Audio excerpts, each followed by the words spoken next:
இது ஃபர்ஸ்ட் மலேசியாவின் செய்திகள் உங்களுக்காக.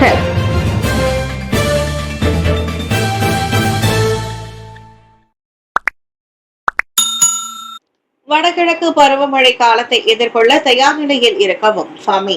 விரைவில் பல மாநிலங்களை பாதிக்கும் என எதிர்பார்க்கப்படும் வடகிழக்கு பருவமழை காலத்தை எதிர்கொள்ள தயார் நிலையில் இருக்கும்படி தொடர்பு அமைச்சர் கீழ் உள்ள அனைத்து நிறுவனங்களையும் ஃபாமி பட்ஸில் கேட்டுக்கொண்டார். வெள்ள பேரிடரை எதிர்கொண்டாலும் தொலைத்தொடர்பு இணைப்பு நிலையாகவும் பாதிக்கப்படாமல் இருப்பதை உறுதி செய்ய ஆக்கப்பூர்வமான நடவடிக்கை எடுக்கப்பட வேண்டும் என அவர் தெரிவித்தார். எனவே வழக்கத்தை விட கடுமையான மழை பெய்யும் என்று எதிர்பார்க்கப்படும் மாநிலங்களிலும் வட்டாரங்களிலும் தகவல் துறையான பெர்னாமா, ஆர்டிஎம், எம்சிஎம்சி, ஜோகோம் ஆகியவை தயார் நிலையில் இருக்குமாறு கேட்டுக்கொள்கிறேன். எந்த ஒரு இடம் வெள்ளத்தால் பாதிக்கப்பட்டாலும் அந்த இடத்தில் உள்ள இணைப்பு மற்றும் தொடர்பில் எந்த பாதிப்பும் ஏற்படாமல் எப்போதும் நாங்கள் தயார் நிலையில் இருப்போம் என்று அவர் கூறினார். இதனிடையே நாட்டில் இணைய பகடிவதை சம்பவங்கள் கடந்த ஆண்டில் பதிவான நாளொன்றுக்கு 10 காட்டிலும் 2024 ஆண்டு நவம்பர் வரை நாளொன்றுக்கு சராசரி 27 அதிகரித்துள்ளதை ஃபாமி சுட்டிக்காட்டினர். எனவே இணைய குற்றங்களின் அபாயத்தை தவிர்க்க பெற்றோர்கள் தங்கள் பிள்ளைகள், குறிப்பாக 13 வயதிற்கு உட்பட்டவர்கள் சமூக ஊடகங்களை பயன்படுத்துவது தொடர்பில் அதிக கவனம் செலுத்த வேண்டும் என்று அவர் வலியுறுத்தினார். சான்றிதழ் பெறாத தரப்பினரால் பொருத்தப்பட்ட மின் கம்பிகளை பேருந்தில் இளைஞர் உயிரிழந்ததற்கு காரணம். அண்மையில் விரைவு பேருந்து ஒன்றில் மின்சாரம் தாக்கி 18 வயது இளைஞர் உயிரிழந்த சம்பவத்திற்கு முறையான சான்றிதழ் பெறாத தரப்பினர் பொருத்திய மின் கம்பிகளே காரணம். விநியோக பெட்டியில் இருந்து விசைப்பலகை வரையில் மின் கம்பிகள் தலைகீழாக பொருத்தப்பட்டிருப்பதை சிறப்பு பணிக்குழு கண்டறிந்துள்ளதாக போக்குவரத்து அமைச்சர் ஆந்தோனி லோக் கூறினார். பேருந்தில் பயன்படுத்தப்பட்ட மின் சாதனங்களும் பொருட்களுக்கான நிர்ணயிக்கப்பட்ட தரத்தை பூர்த்தி செய்யாததை அந்த சிறப்பு பணிக்குழு மேற்கொண்ட பரிசோதனையில் தெரிய வந்ததாக ஆந்தோனி லோக் விளக்கினார்.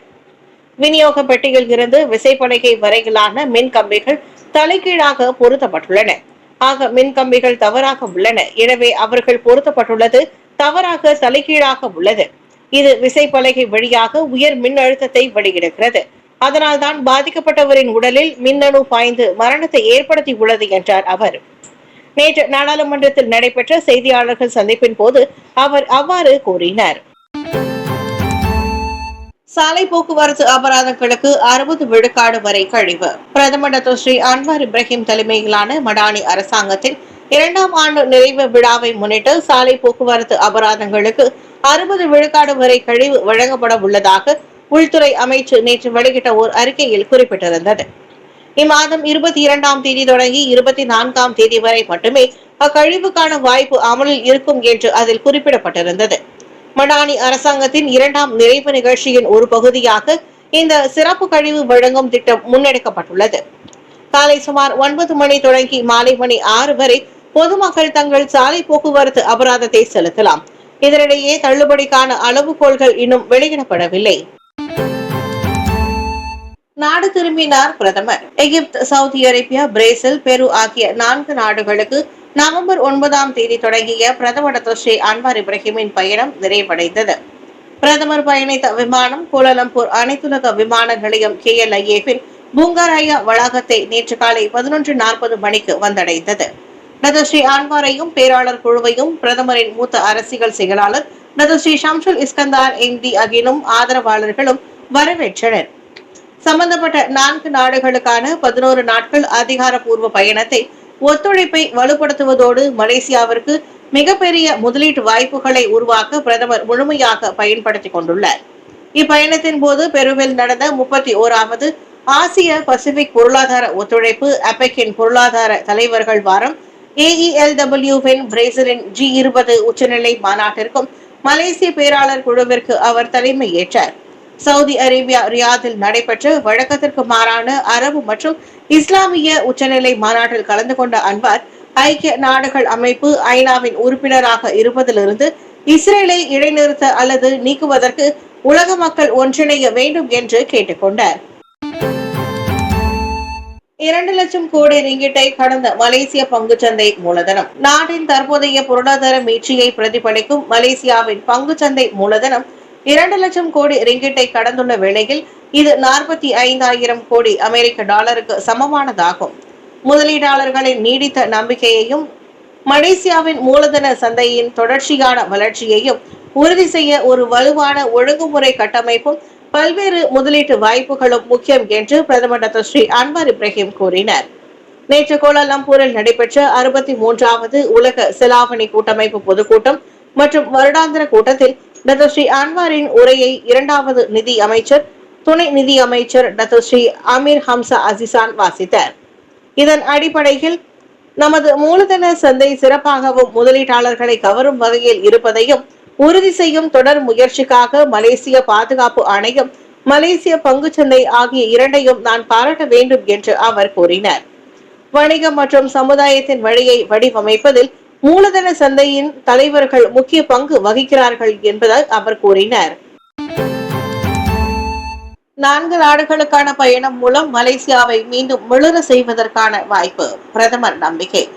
நவம்பர் 9ஆம் தேதி தொடங்கி எகிப்து, சவுதி அரேபியா, பெரு, பிரேசில் ஆகிய நாடுகளுக்கான தனது பயணம் உலக அளவில் மலேசியாவை மீண்டும் மிளிர செய்யும் வாய்ப்பாக பிரதமர் டாக்டர் ஸ்ரீ அன்வார் இப்ராஹிம் வகைப்படுத்தியுள்ளார். நேற்று நாட்டிற்கு பாதுகாப்பாக திரும்பிய அன்வார் 11 நாட்கள் நீடித்த இப்பயணம் மலேசியா மீண்டும் ஒரு புதிய பாதையில் நம்பிக்கையோடு முன்னேறுவதற்கான வழி என்று தனது முகநூல் பதிவில் குறிப்பிட்டுள்ளார். இப்பயணம் அதிகாரப்பூர்வ அழைப்புகளை நிறைவேற்றியதோடு 19 நாடுகளை சேர்ந்த பிரதமர்களுடனான சந்திப்புகள் அனைத்துலக உறவுகளை வலுப்படுத்தியதாகவும் டாக்டர் ஸ்ரீ அன்வார் கூறினார். உலகின் புவிசார் அரசியல் நிச்சயமற்ற தன்மையில் உள்ள நிலையில் இப்பயணம் மக்கள் மற்றும் நாட்டின் வளமான வாய்ப்புகளுக்கு வழிவகுப்பதாகவும் அவர் தெரிவித்தார். மேலும் பல்வேறு அதிகாரப்பூர்வ சந்திப்புகள் மற்றும் உரையாடல்களில் முதலீடு, வர்த்தகம் மற்றும் கூட்டு முயற்சிகளின் வழி ஒத்துழைப்பை வலுப்படுத்துவதில் கவனம் செலுத்தப்பட்டது என்று அன்வார் விவரித்தார். கையொப்பமிடப்பட்ட அடைவுகள் அல்லது ஒப்பந்தங்கள் மட்டுமல்லாது மனிதநேயம், நீதி, மேன்மை ஆகியவற்றின் மதிப்புகளை எப்போதும் உறுதியாக நிலைநிறுத்தும் மலேசியாவின் கருத்துக்களை தீவிரமாக எடுத்துக்கொள்ளும் அனைத்துலக சமூகத்தின் ஒற்றுமையையும் அணுகுமுறையும் முக்கியமானது என்றும் அன்வார் கூறினார். தென்கொரியாவிற்கு அலுவல் பயணம் மேற்கொள்ளும் பிரதமர். இம்மாதம் 24ஆம் தேதியுடன் பிரதமர் பதவியேற்று 2 ஆண்டுகள் நிறைவடையும் வேளையில் நாட்டின் திட்டங்களை தொடருவதற்கு டாக்டர் ஸ்ரீ அன்வார் இப்ராஹிம் தென்கொரியாவிற்கு அலுவல் பயணம் மேற்கொள்ள உள்ளார். இரு நாடுகளுக்கும் இடையிலான வியூக ஒத்துழைப்பு மேலும் வலுப்படுத்தப்படுவதை உறுதி செய்ய பிரதமரின் இப்பயணம் முக்கியம் என்று ஒருமைப்பாட்டு அமைச்சின் பேச்சாளரும் தொடர்பு அமைச்சருமான ஃபாமி பாட்சில் கூறினார். எம்சிஎம்சி உட்பட பல்வேறு அமைச்சுகள் மற்றும் நிறுவனங்களின் உறவை மேம்படுத்தவும், வர்த்தக மற்றும் பல புரிந்துணர்வு ஒப்பந்தங்களை ஏற்படுத்தவும் பிரதமர் 24ஆம் தேதி தென்கொரியாவிற்கு மேற்கொள்ளும் அதிகாரப்பூர்வ பயணத்தின் நோக்கம் என்றார் அவர். நேற்று புதரஜயாவில் நடைபெற்ற தொடர்பு அமைச்சின் மாதாந்திர கூட்டத்தில் கலந்து கொண்டு ஃபாமி பாட்சில் செய்தியாளர்களிடம் அதனை கூறினார்.